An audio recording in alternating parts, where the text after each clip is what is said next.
Dear students, cordial welcome to massive open online courses in chemistry on SWAYAM. I am Dr. Amrita Anand. After going through this module, you would be able to differentiate between adsorption and absorption, to classify adsorption into physical and chemical adsorption, to explain the mechanism of adsorption, to explain the factors affecting physisorption and chemisorption, to explain the factors affecting adsorption of solute from solution on solids, to explain Free-Enriched adsorption isotherms. You would have noticed a number of people using masks to protect themselves from air pollution. Have you thought, how do these masks protect them from pollution? In this unit, we would take up the study of phenomenon behind such masks and many other applications of the phenomenon. We would be talking about the phenomenon of adsorption that occur at the surfaces or interfaces. This comes under the study of surface chemistry. The bulk phases that we come across in surface chemistry may be pure compounds or solutions. The immiscible phases are separated by interfaces. The interface represented by separating the phase is by a hyphen or a slash. For example, the interface between a solid and a gas may be represented by solid-gas or solid/gas. Due to complete miscibility, there is no interface between the gases. The interface is normally a few molecules thick, but its area depends upon the size of the particles of solid phase. Many important phenomena noticeable amongst those being corrosion, electrode processes, heterogeneous catalysis, dissolution and crystallization occur at interfaces. The subject of surface chemistry finds many applications in industry, analytical work and daily life situations. To accomplish surface studies meticulously, it becomes imperative to have a really clean surface. Under very high vacuum of the order of 10 power minus 8 to 10 power minus 9 Pascal, it is now possible to obtain ultra clean surface of the metals.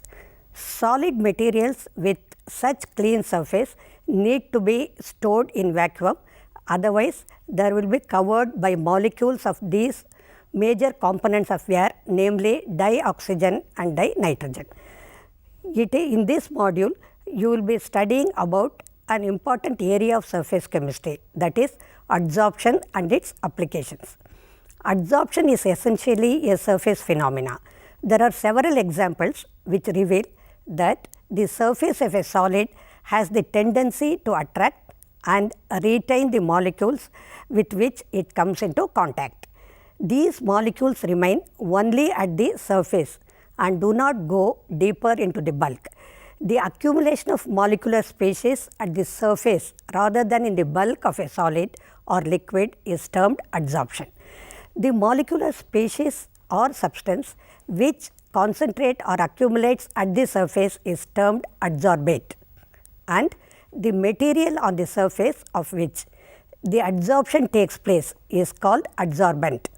The adsorbed molecular species can be removed from the surface of the adsorbent, and the process of removing an adsorbed substance from a surface on which it is adsorbed is called desorption. These processes are clearly shown in the figure.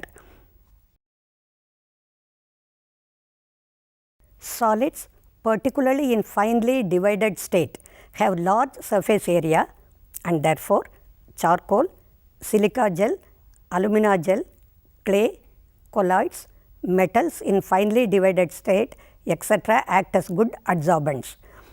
Let us discuss adsorption in action. If a gas like oxygen, hydrogen, carbon monoxide, chlorine, ammonia or sulfur dioxide is taken in a closed vessel containing powdered charcoal, it is observed that the pressure of the gas in the enclosed vessel decreases. The gas molecules concentrate at the surface of the charcoal, that is, gases are adsorbed at the surface. In a solution of an organic dye, say methylene blue, when animal charcoal is added and the solution is well shaken and filtered, it is observed that the filtrate turned colorless. The molecules of the dye accumulate at the surface of the charcoal. That is, they are adsorbed and the solution becomes colorless. Aqueous solution of raw sugar, when passed over beds of animal charcoal, becomes colorless as the coloring substances are adsorbed by the charcoal. The air becomes dry in presence of silica gel because the water molecules get adsorbed on the surface of the gel. It is clear from the above examples that solid surface can hold the gas or liquid molecules by virtue of adsorption. The mask used for the protection from pollution works on the principle of adsorption. It contains finely divided charcoal that adsorbs the pollutant gases and leaves pure air for breathing. Now, let us distinguish between adsorption and absorption. In adsorption, the substance is concentrated only at the surface and does not penetrate through the surface to the bulk of the solid, while in absorption, the substance is uniformly distributed throughout the bulk of the solid. For example, when a chalk stick is dipped in ink, the surface retains the color of the ink due to the adsorption of colored molecules, while the solvent of the ink goes deeper into the stick due to absorption. On breaking the chalk stick, it is found to be white from inside. Let X and Y be two different bulk phases in surface contact with each other. In absorption, if X absorbs Y, then Y would be uniformly distributed throughout X. Whereas, in adsorption, if X adsorbs Y, then Y would be found concentrated on the surface of X. In the other parts of X, away from its surface, the concentration of Y will be negligible. A distinction can be made between absorption and adsorption by taking an example of water vapor. Water vapors are absorbed by anhydrous calcium chloride, but adsorbed by silica gel. In other words, in adsorption, the concentration of adsorbate increase only at the surface of the adsorbent, while in absorption, the concentration is uniform throughout the bulk of the solid. This is depicted in the figure. Both adsorption and absorption can take place simultaneously also. The term sorption is used to describe both the processes. We now discuss the mechanism of adsorption. Adsorption arises due to the fact that the surface particles of the adsorbent are not in the same environment as the particles inside the bulk. As you see in the figure, inside the adsorbent, all the forces acting between the particles are mutually balanced, but on the surface the particles are not surrounded by atoms or molecules of their kind on all sides, and hence they possess unbalanced or residual attractive forces. The molecules at the surface have higher energy than those in the bulk. This extra energy per unit surface area is called surface energy. The residual attractive forces of the adsorbent are responsible for attracting the adsorbate particles on its surface. The extent of adsorption increases with the increase of surface area per unit mass of the adsorbent at a given temperature and pressure. Another important factor featuring adsorption is the enthalpy of adsorption.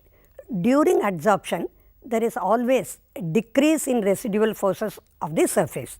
That is, there is decrease in surface energy which appears as heat. Adsorption therefore is invariably an exothermic process. In other words, the enthalpy of adsorption delta H is always negative. When a gas is adsorbed, the freedom of movement of its molecules become restricted. This amounts to decrease in the entropy of the adsorbate molecules after adsorption. That is, delta S is also negative. Adsorption is thus accompanied by decrease in enthalpy as well as the entropy of the system. For a process to be spontaneous, the thermodynamic requirement is that at constant temperature and pressure, delta G must be negative. That is, there must be a decrease in Gibbs free energy. On the basis of the equation, delta G is equal to delta H minus T delta S.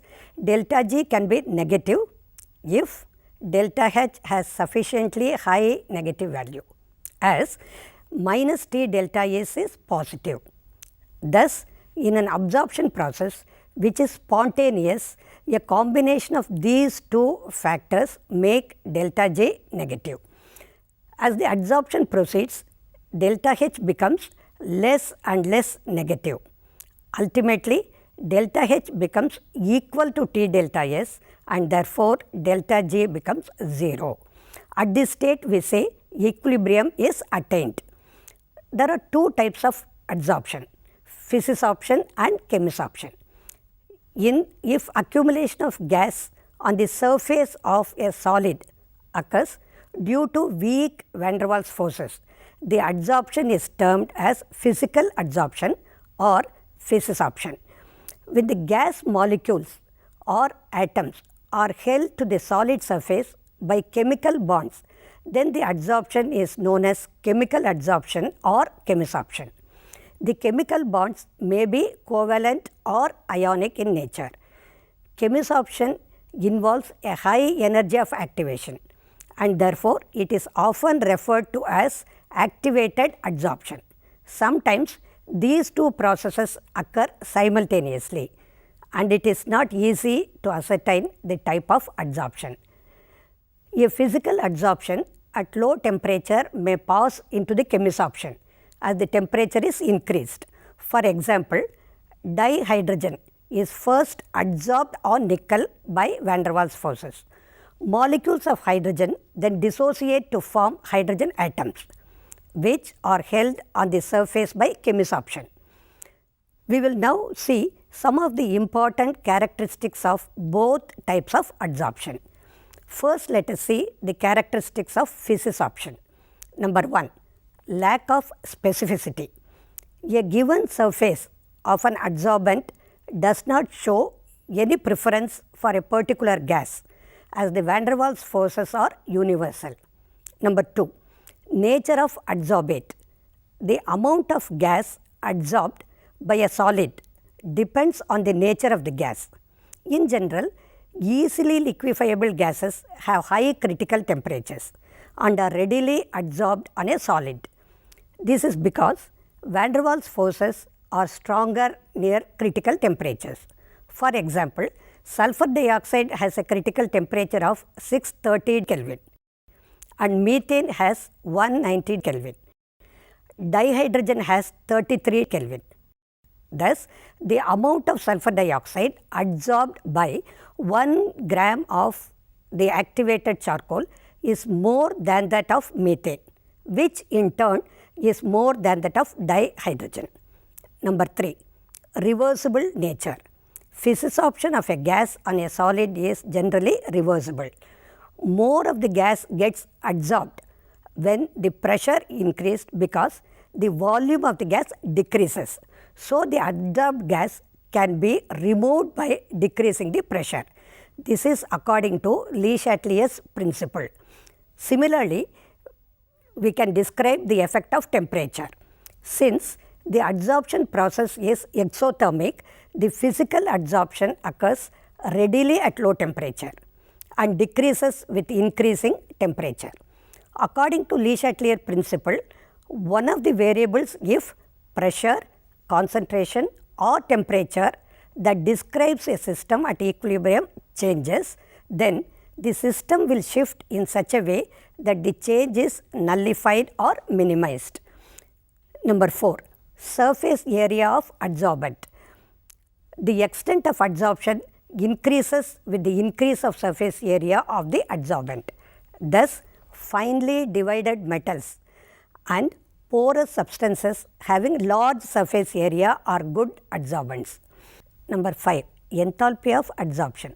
No doubt, physical adsorption is an exothermic process, but its enthalpy of adsorption is quite low, that is in the range 20 to 40 kilojoules per mole.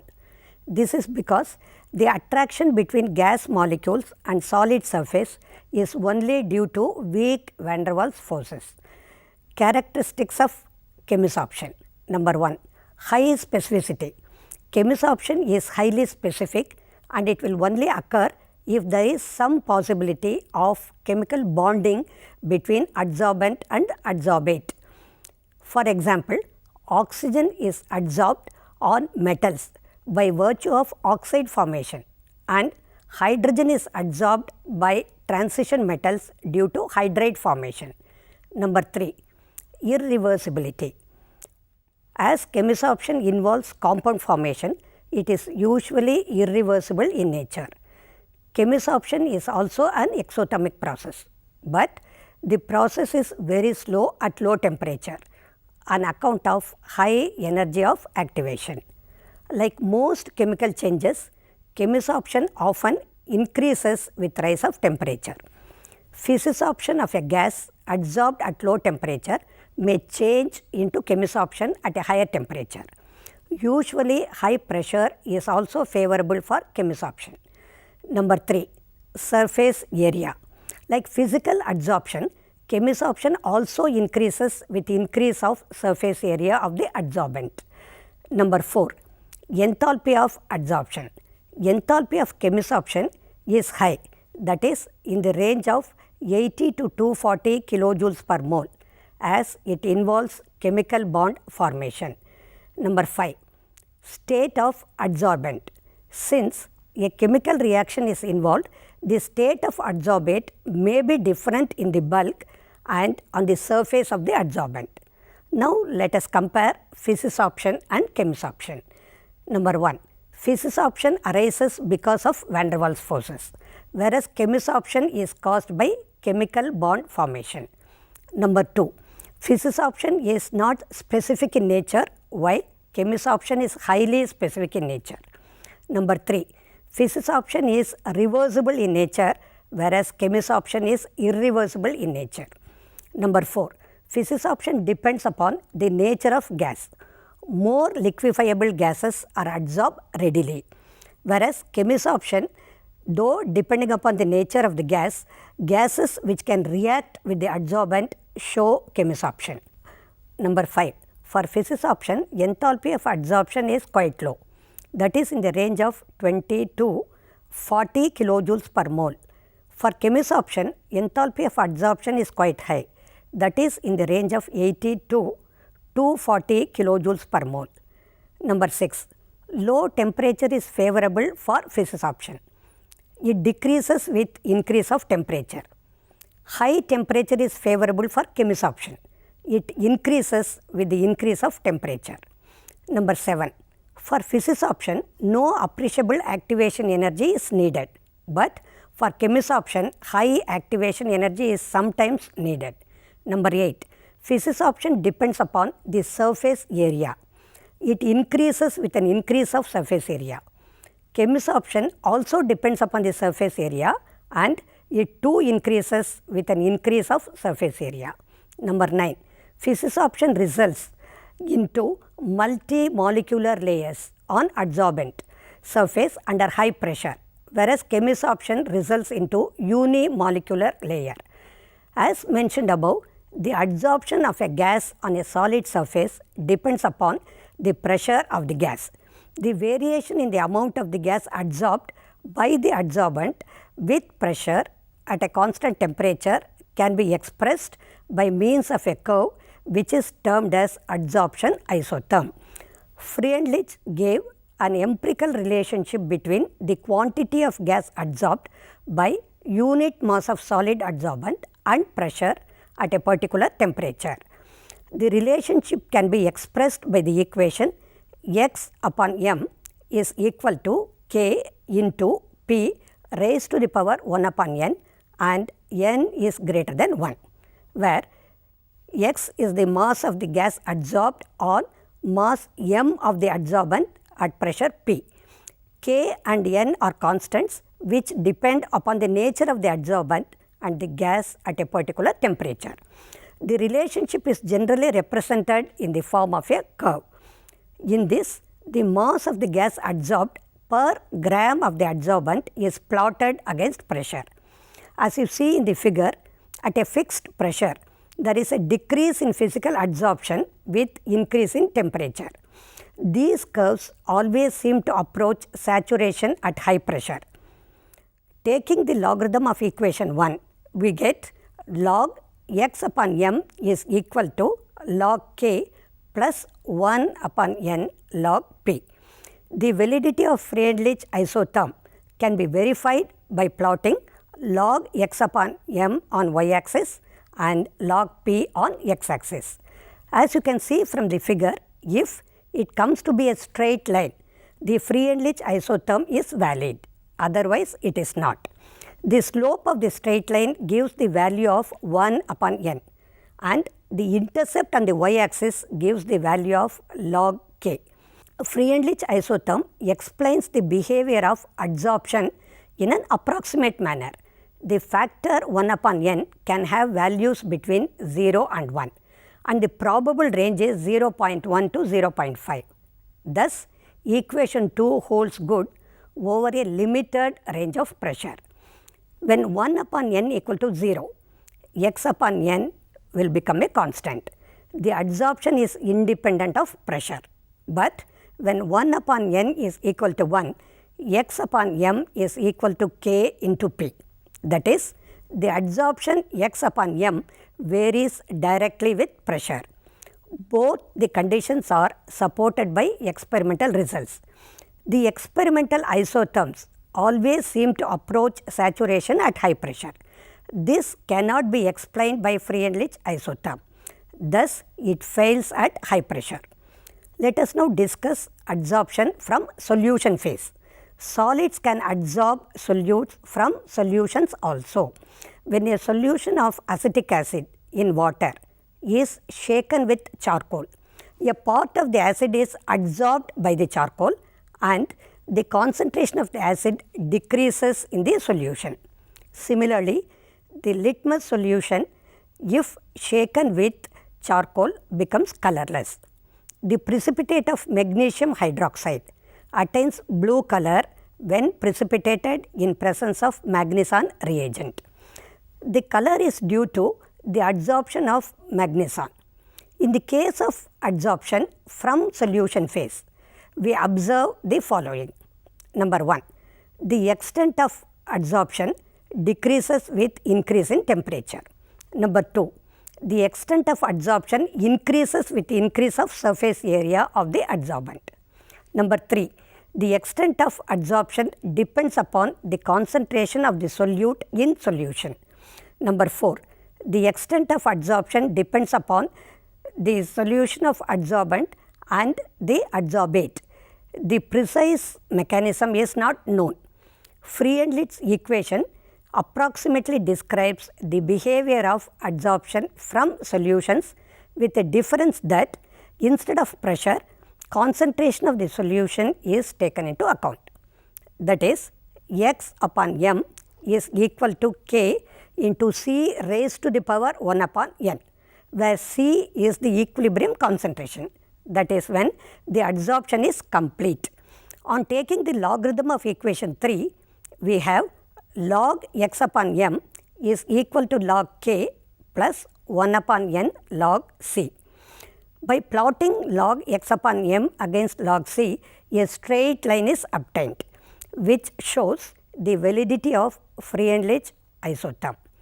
This can be tested experimentally also by taking the solutions of different concentrations of acetic acid. Equal volumes of solutions are added to equal amounts of charcoal in different flasks. The final concentration is determined in each flask after adsorption. The difference in the initial and final concentrations give the value of x. Using the above equation, the validity of Freundlich isotherm can be established. But there is one drawback of this isotherm. It is that it fails that at high pressure of the adsorbate gas. Langmuir proposed an adsorption isotherm based on the kinetic theory of gases. This is known as Langmuir adsorption isotherm, which could satisfy both at low and high pressures of adsorbate gas. He made the assumptions as you are going to see now.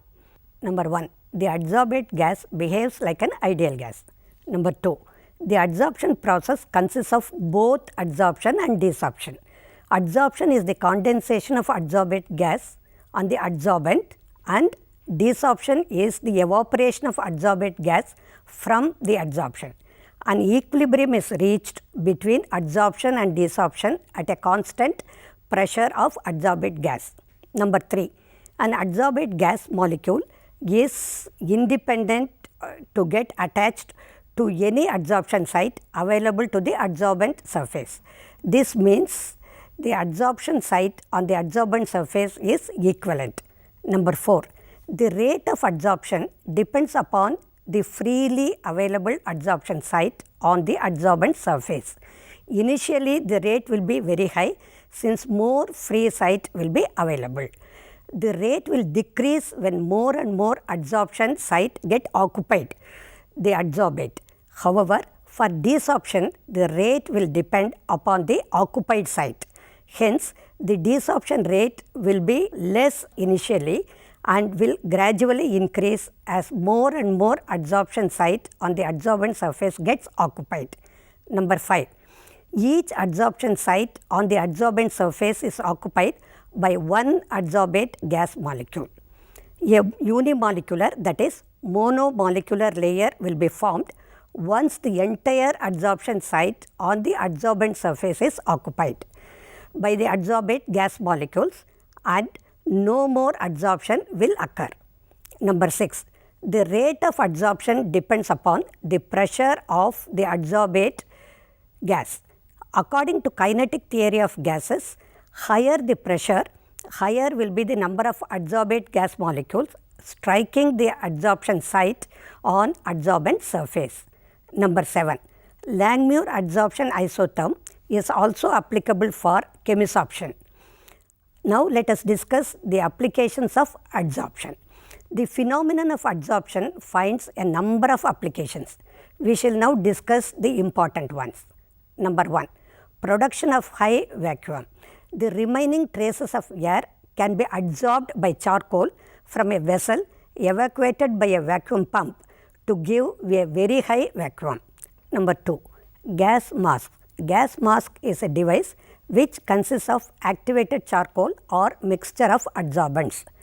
It is usually used by miners and sanitation workers to adsorb poisonous gases such as methane and carbon monoxide. Number 3, control of humidity.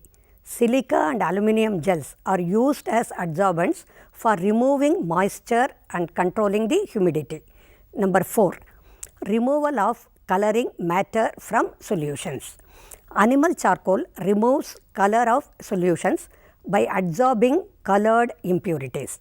For example, crude sugar is decolorized by adsorption of coloring matter by charcoal. Number 5, heterogeneous catalysis. Adsorption of reactants on the solid surface of the catalyst increase the rate of reaction. There are many gaseous reactions of industrial importance involving solid catalyst. Manufacture of ammonia using iron as a catalyst, manufacture of sulfuric acid by contact process, and use of finely divided nickel in the hydrogenation of oils are excellent examples of heterogeneous catalysis. Number 6, separation of inert gases.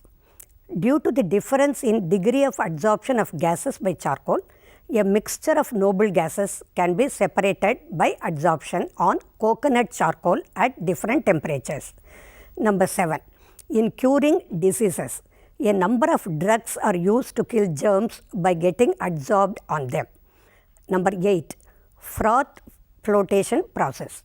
A low grade sulfide ore is concentrated by separating it from silica and other earthy matter by this method using pine oil and frothing agent. Number 9, adsorption indicators.